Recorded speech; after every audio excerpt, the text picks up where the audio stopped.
그런즉 내 사랑하는 자들아, 우상 숭배하는 일을 피하라. 나는 지혜 있는 자들에게 말함과 같이 하노니 너희는 내가 이르는 말을 스스로 판단하라. 우리가 축복하는 바 축복의 자는 그리스도의 피에 참여함이 아니며 우리가 떼는 떡은 그리스도의 몸에 참여함이 아니냐. 떡이 하나요 많은 우리가 한 몸이니 이는 우리가 다 한 떡에 참여함이라. 육신을 따라 난 이스라엘을 보라. 제물을 먹는 자들이 제단에 참여하는 자들이 아니냐.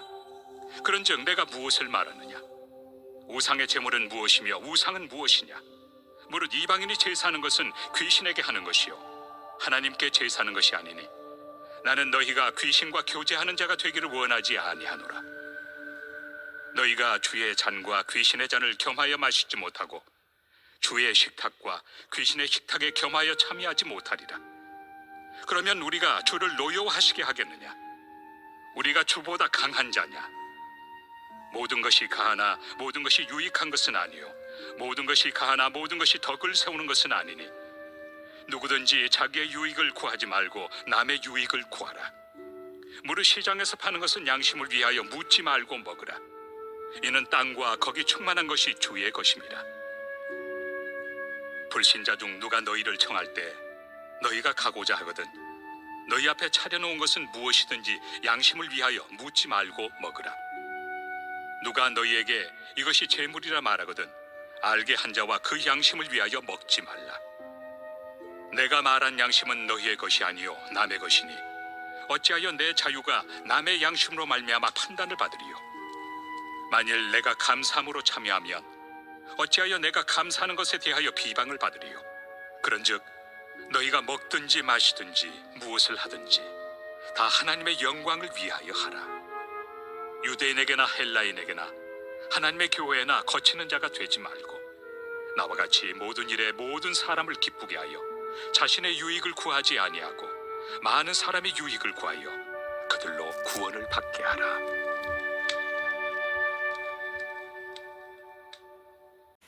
오늘 본문은 8장부터 시작된 우상 제물의 그 문제의 이제 결론 부분입니다. 이 당시에 이제 고린도 지역 곳곳에서 이방 신전들이 있었고 또 그 우상 숭배의 문화가 널리 퍼져 있었기 때문에 이 교인들에게 우상 숭배는 생활 속에 아주 익숙한 그런 일들이었습니다. 또 이 당시에 고기는 우상 신들에게 바쳐지고 난 이후에 시장에 유통되었기 때문에 우상 제물을 먹지 않겠다라고 다짐을 한다면 내가 스스로 고기를 자급자족하는 도축을 하거나 하는 그런 일들을 해야 되는 참 수고로움과 번거로움이 있었죠. 바울은 이제 앞에서 우상에게 바쳤던 음식을 먹는 것을 허락한 바가 있지만 오늘 본문에서는 우상을 섬기는 예배 중에 그 음식을 먹는 것은 금지하고 있습니다. 고린도 교회 교인들 중에는 우상을 섬기는 그런 음란한 우상 축제에 참여하여서 그들과 음식을 같이 먹는 그런 사람들이 있었다는 것입니다. 이방 신전에서 우상 축제에 참여하여 우상에게 바쳐진 그런 음식을 먹는 사람들은 이 우상 따위가 음식에 영향을 미칠 리가 없음을 알고 있는 그런 지식이 있는 교인들이었는데 그들은 오히려 그런 지식이 있었기 때문에 자신들이 우상을 섬기는 그 자리에 앉아 있는 것을 합리화했습니다. 음식 좀 먹는 건데 어때? 그리 말했던 것이죠. 그러나 오늘 본문에서 바울은 이야기하기를 우상 숭배의 그 자리에서 그 만찬에서 먹고 마시는 행위는 단순히 음식을 먹고 마시는 것이 아니다. 거기에서 그치는 문제가 아님을 이야기합니다. 우리가 음식을 함께 먹는다는 것은 무엇입니까? 한 공동체요, 한 식구가 된다는 그런 의미가 담겨져 있습니다. 이것을 설명하기 위해서 오늘 본문에서 바울은 두 가지 예를 드는데요. 신약의 성만찬과 구약의 화목제물을 예로 듭니다.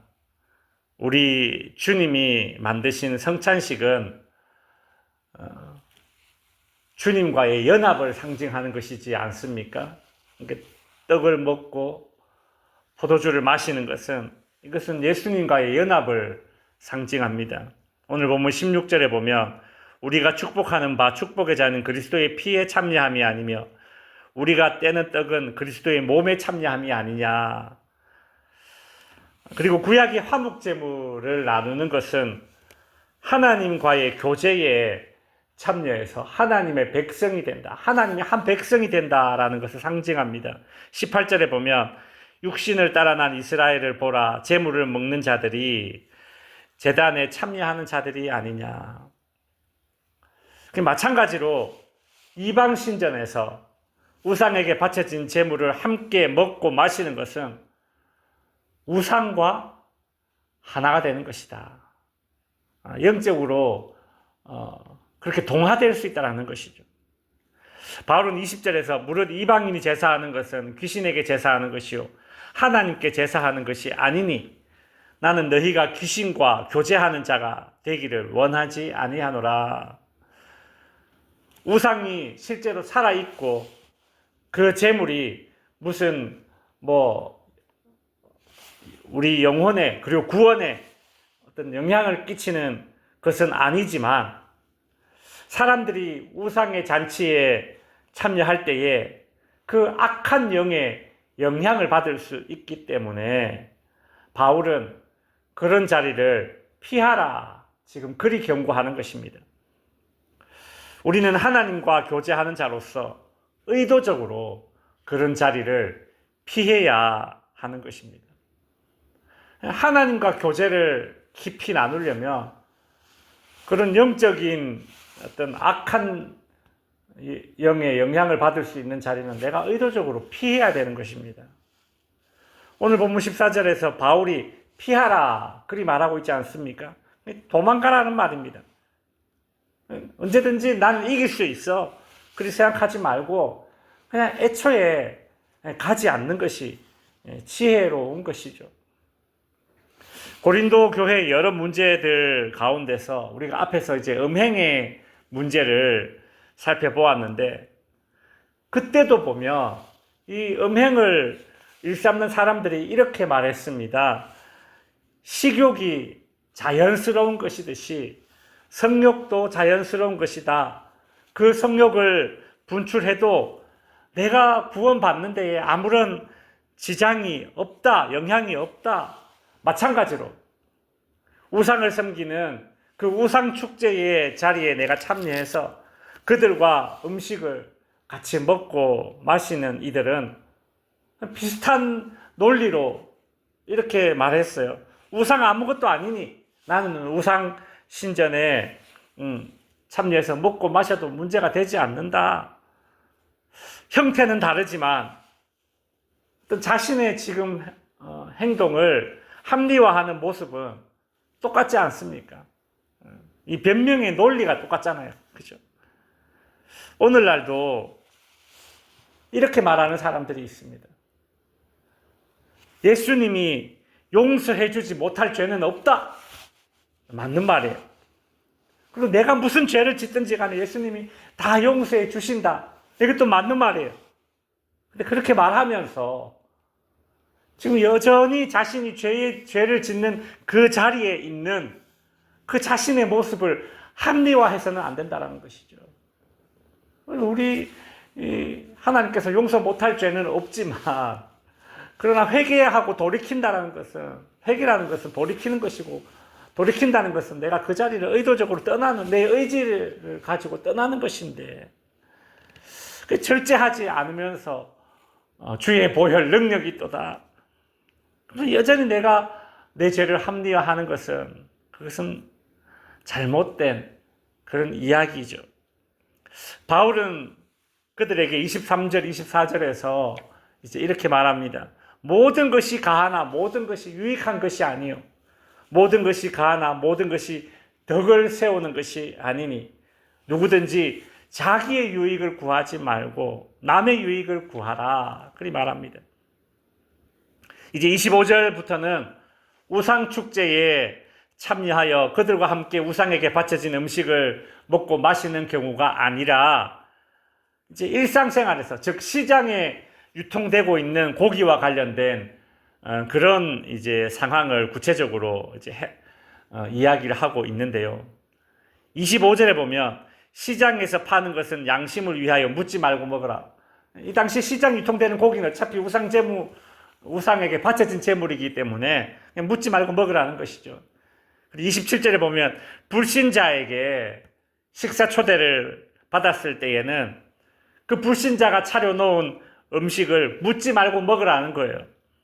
불신자에게 식사 초대 받아서 고기를 이제 요리를 해서 음식이 앞에 놓여져 있는데 아마 그 출처를 캐묻는다면 그 식사를 대접하는 사람이 상처를 받을 거 아닙니까? 그러니까 불신자 집에 식사 초대를 받으면 그냥 묻지 말고 먹으라는 것이죠. 근데 마지막 이제 세 번째 이제 상황이 이제 조금 달라집니다. 28절에 보면 누가 너희에게 이것이 재물이라 하거든 출처를 밝힌 거예요. 그러면 알게 한 자와 그 양심을 위하여 먹지 말라. 그리 말합니다. 누군가 이제 이 고기는 우상숭배에 쓰인 고기다. 그래 밝힌다라는 거예요.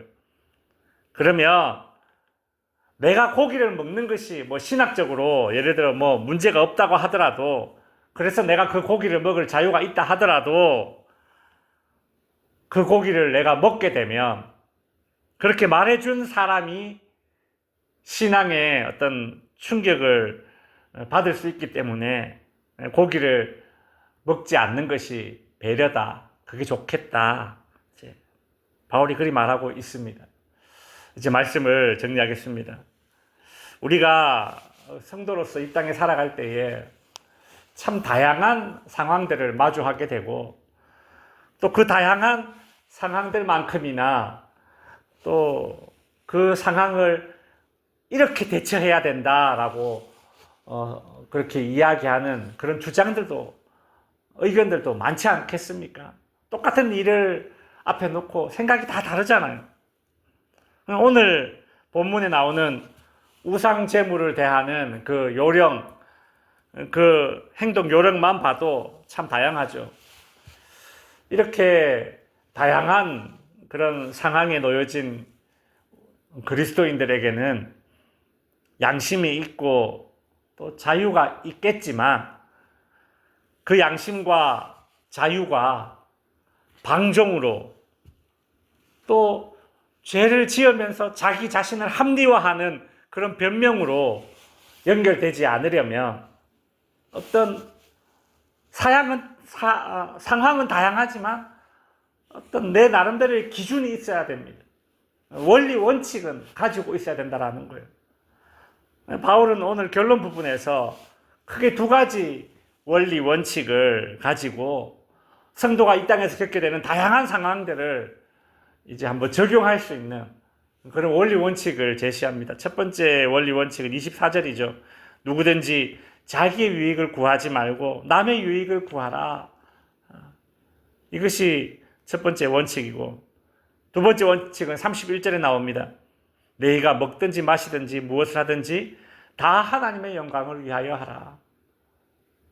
그러니까 나의 입장이 아니라 다른 사람의 그 유익을 먼저 생각해보고 그다음 하나님의 영광을 먼저 생각하는 그런 원리 원칙을 바울은 제시하고 있습니다. 우리가 이 두 가지 원리 원칙을 뭐 압축하자면 하나님 사랑, 이웃 사랑 아니겠습니까? 그죠? 바울이 이 두 가지를 제시하는 이유, 이 땅의 성도들에게 이 두 가지 원리 원칙을 가지고 살아야 된다.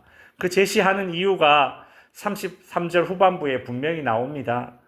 유대인이든 헬라인이든 어떻게 해요? 그들로 구원을 받게 하기 위해서다라는 것이죠. 오늘도 우리의 이웃 사랑과 우리의 하나님 사랑의 모습으로 이 땅에 하나님 나라를 확장해가는 그 일에 동력자로 동참하는 저와 여러분이 될 수 있기를 바랍니다.